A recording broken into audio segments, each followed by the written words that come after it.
fazer uma pergunta. Quem foi que executou Jesus na cruz? Pilatos? Herodes? Roma? Os judeus? Na sua opinião, quem foi? Todo mundo. Não. Foi Deus. Como assim? O próprio Pai que o matou. O quê? O próprio Deus o matou. Por quê? Vamos lá. Quando Jesus morre na cruz, todo o nosso pecado é lançado sobre ele. Quando Deus olha para o Filho lá na cruz, o que ele vê? Uma bola de iniquidade, de pecados. Já que os pecados estão lá, o Senhor agora tem que punir. Ele pune com o quê? Um atributo que pregador nenhum ensina. A ira de Deus. O que é a ira de Deus? A resposta de Deus ao pecado. Significa que, vamos dizer, a justiça dá a sentença. Justiça de Deus. A ira cumpre a sentença. A ira é um míssil. Imagine que a ira de Deus é um míssil teleguiado. E esse míssil está programado para ir aonde? Onde está o pecado? Na cruz, o pecado está em nós ou está em Cristo? Em Cristo. Então, o míssil da ira tem que cair sobre Cristo. Quem envia o míssil? Deus. O Pai. Isaías 53:10. Foi do agrado do Pai moê-lo até enfermá-lo. O próprio Deus executa o Filho. É difícil entender isso. Para mostrar para quem está nos ouvindo o terror do pecado. Deus odeia tanto o pecado, mas tanto, que nem o próprio Filho poupou. Por quê?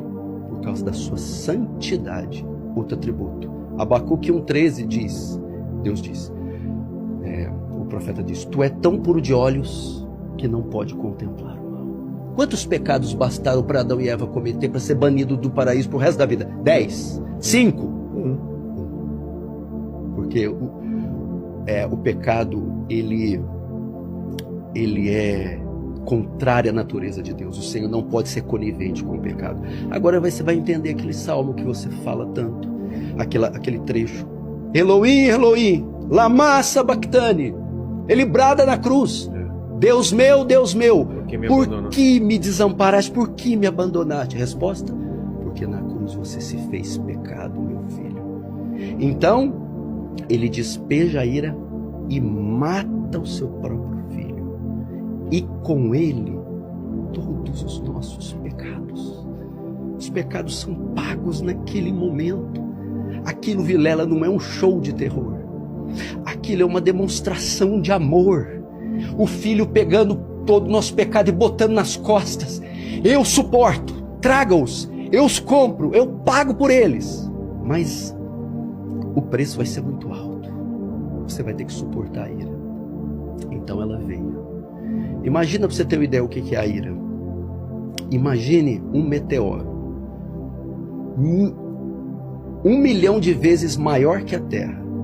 Mais pesado que a Terra, vindo na velocidade da luz contra a Terra a 1 hora, e ela vai colidir com a Terra e vai transformar tudo em pó, e ela está vindo, e alguns minutos antes dela chocar com a Terra, um muro, 1 milhão de vezes maior que o meteoro, se coloca entre a Terra e o meteoro.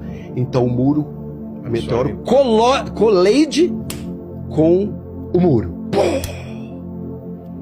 e destilhaça, e faz o muro em 1000 pedaços, e aquele meteoro estilhaça, e nem o estilhaço toca na terra.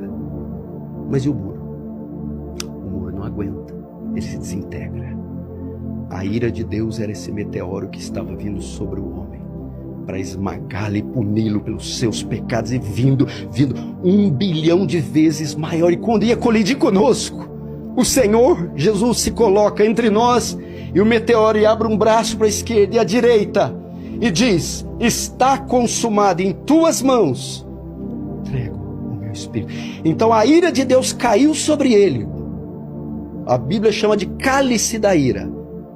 Nenhuma gota desse cálice caiu sobre nós. Mas e o filho? O filho não aguentou. O filho morreu. Jesus morreu. Jesus deu a sua vida. A única maneira de... Se a pena era uma pena de morte, eu teria que pagar com a vida para eu ser absolvido só com outra vida. Por isso Jesus morreu. Mas o Evangelho não acaba aí. Se falarmos só da morte, por isso que o Mel Gibson até estava pensando em fazer outro filme, né? A continuação é o que eu vou falar agora. Resurrection. A ressurreição. Se ele fosse só homem, teria acabado ali. Mas ele também era Deus, e só um Deus poderia suportar a ira de Deus e no terceiro dia ressuscitar dos mortos. Foi o que aconteceu. Imagina o terceiro dia, havia uma profecia. Foi trancada, foi colocada na tumba. Estava correndo um boato, e Herodes e Pilatos, sabendo disso, mandou redobrar a guarda daquele túmulo. Pode ser que eles vão vir tirar esse corpo e tal. Eu imagino que todo o inferno, até Satanás mandou todos os demônios, os soldados romanos, vamos ficar naquela pedra, ele não pode sair de lá. Mas a Bíblia diz que era impossível. No terceiro dia, ele a si mesmo ressuscitou dos mortos. A pedra do sepulcro rolou de forma sobrenatural. Jesus ressuscitou.